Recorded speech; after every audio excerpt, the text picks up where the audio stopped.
In a resource-based province like British Columbia, no resource stands taller, both figuratively and literally, than our forests.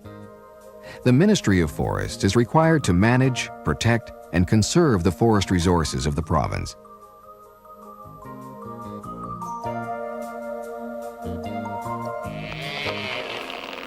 Under the Forest Act, anyone who harvests timber on Crown land must carry out basic silviculture and establish a free-growing crop of valuable trees.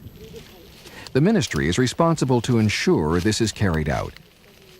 To monitor the status of forest land in British Columbia, silviculture surveys are extensively used. This video describes the objectives of the most important silviculture surveys and their role in providing basic information for forest land management. The Forest Act and silviculture regulations require that prior to logging, an assessment be made of the most suitable silviculture treatments for an area. In a pre-harvest silviculture prescription, the management objectives for a proposed cut block and the silviculture system to reforest the cut block are set. The prescription is based on site-specific information on the ecosystem to be managed. The pre-harvest silviculture prescription sets out the standards which are mandatory for achievement of basic silviculture. Basic silviculture involves such activities as seed collecting, site preparation, planting, brushing, and spacing. Some or all of these operations may be required to establish a crop of free-growing trees. The pre-harvest silviculture prescription will specify the types of products that silviculture treatments will be aiming to produce. The area may be prescribed to produce wood for saw logs or pulp, range for cows, habitat for fish and wildlife, or a combination of these. The prescription will specify if the area will be planted or left for natural regeneration after harvesting. For each opening or cut block, reforestation standards will define the preferred and acceptable trees for the new forest, the target number of well-spaced acceptable trees that will produce an optimum crop at the free growing stage, and the minimum number of well-spaced trees that are required in order to consider the area as satisfactorily restocked. In addition, the prescription will specify the minimum distance allowed between well-spaced crop trees. The prescription sets, from commencement of harvesting, the maximum time allowed for initial restocking of the site. This time is known as the regeneration delay period. Within this time frame, there must be at least the minimum number of well-spaced crop trees established. The Forest Act requires that the ministry and licensees establish on the opening sufficient numbers of healthy crop trees free from excessive brush or tree competition. The prescription will specify the earliest and latest dates for free-growing surveys. Fulfillment of basic silviculture responsibilities is measured within these time frames. The prescription may also specify the maximum tree densities for lodgepole pine or interior Douglas fir stands. Stands which exceed this maximum will require spacing as part of the basic silviculture obligations. The sequence of silviculture treatments, such as site preparation, planting, brushing, or spacing, is also specified in the pre-harvest silviculture prescription. The objective of these detailed standards is to ensure the establishment of a healthy, free-growing crop of trees. After logging, or on older cut blocks, how does the forest manager determine what silviculture treatments or activities are necessary or have been successfully carried out? How does he know if basic silviculture obligations detailed in pre-harvest prescriptions have been met? In British Columbia, silviculture surveys are an integral part of forest management. They are used to collect the information used to plan silviculture treatments and to determine if management objectives are achieved. To properly carry out a silviculture survey, various tools are used. They include biogeoclimatic maps, classification guides, forest cover and treatment maps, opening files, and computerized history records. Biogeoclimatic maps show the different biological, geological, and climatic zones within the province, a region, or a district. For each biogeoclimatic zone, subzone, and ecosystem, a different type of forest management regime may be required. Various field guides aid foresters in the identification and interpretation of these ecosystems. Guides for site diagnosis and tree species selection help in determining the appropriate tree species for reforestation and management. Silviculture surveyors use these guides during the selection of ecologically sound survey parameters. Forest cover maps are used to identify roads, boundaries, and water bodies. They also identify different tree species cover types and possible locations for commencement of survey lines. Treatment maps developed after the completion of a silviculture project detail the specific location and extent of a treatment. These maps are used frequently in surveys for locating various treatment strata. In addition, surveyors consult opening files in computerized history records, which contain information on site characteristics and the history of logging, site preparation, planting, and stand tending. History records summarize past survey results and stocking status, and the schedule for the different types of activities required to fulfill basic silviculture. Field survey work can be dramatically reduced with the aid of aerial photography, which can be used to identify crop trees, gaps in stocking, areas which are overstocked, or areas requiring brushing or spacing. There are a number of different silviculture surveys to measure forest management needs and successes. Most are done to assess stocking, plantability, survival, regeneration performance, stand tending requirements, free-growing status, or overall reconnaissance. Reconnaissance surveys are used to identify treatment or incremental silviculture opportunities on a broad planning scale. These are primarily for ranking activities within a geographical area. They are cost-effective, involving very low-intensity sampling or cursory overviews of stands. They are particularly important in areas which have not been visited for many years. Stocking surveys are required to be done within the regeneration delay period. They may also be done at other times in conjunction with other survey types. Stocking surveys gather data on the number of well-spaced acceptable crop trees growing on a site and determine if the area is satisfactorily restocked. In addition, stocking surveys collect information on forest health and pest damage.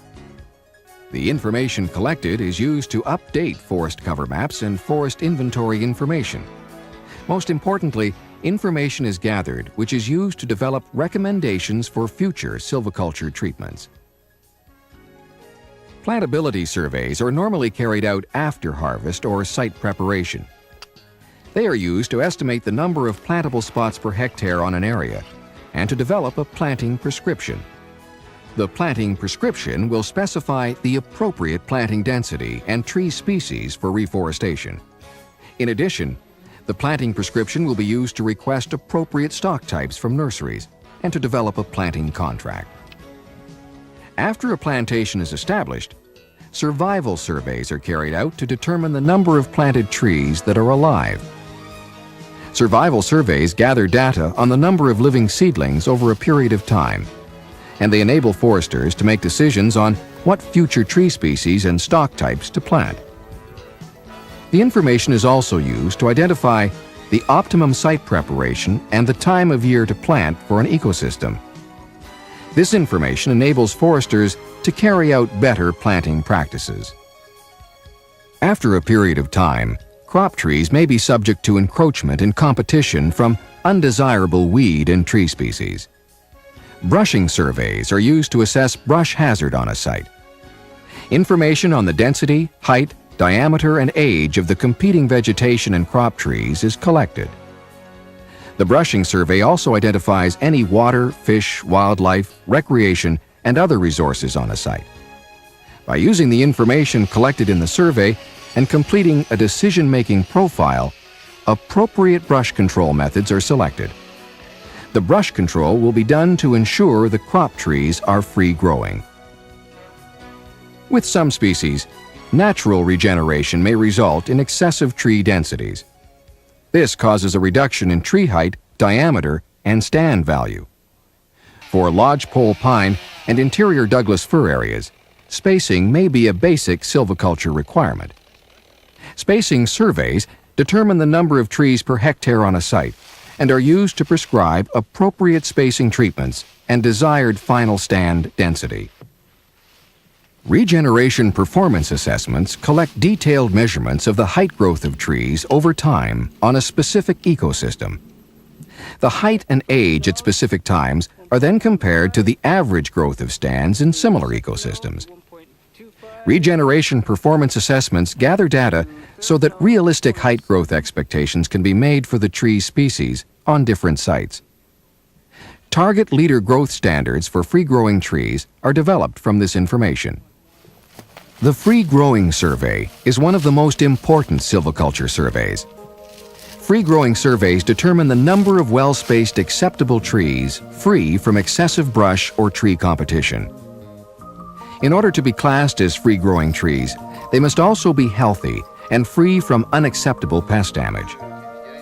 Free-growing surveys can only be done between the earliest and latest dates specified in the pre-harvest silviculture prescription. These surveys determine if the basic silviculture obligations of the ministry and licensees have been fulfilled. In order to develop consistent interpretation on site classification and status, standard ministry survey procedures have been developed. These standard procedures allow for the efficient collection, transfer, and communication of survey results. Silviculture survey results are used to update history records, forest cover maps, and inventory records. History records are updated to show any stocking status and tree species changes, and the schedule for future silviculture activities. Special reports from history records are used by field personnel for work planning and by managers for budgeting, monitoring, and reporting on silviculture accomplishments. Senior staff frequently use history record reports to monitor the amount of not satisfactorily restocked land in the province. History record reports are also used to monitor the fulfillment of basic silviculture obligations of the ministry and licensees. Annual reports on silviculture activities and land status are produced for the provincial legislature, universities, private agencies, and the general public. History records also provide information to the Canadian government on accomplishments of the federal-provincial cost-shared silviculture programs.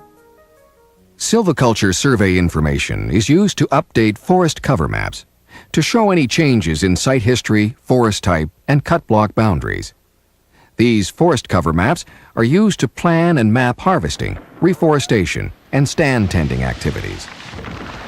After each survey, the cut block forest cover attributes are updated to reflect any change in land status or tree species composition. This information is passed to the inventory branch computer system to generate current estimates of allowable annual cuts for timber supply areas. Information gathered by survival surveys is entered into the silviculture branch's survival report system. Reports are generated on a district, regional, and provincial basis. Field staff use survival summaries to select for future planting projects those species and stock types which have demonstrated good survival and growth. Nursery managers use survival information to develop improved stock types or seedling growing regimes.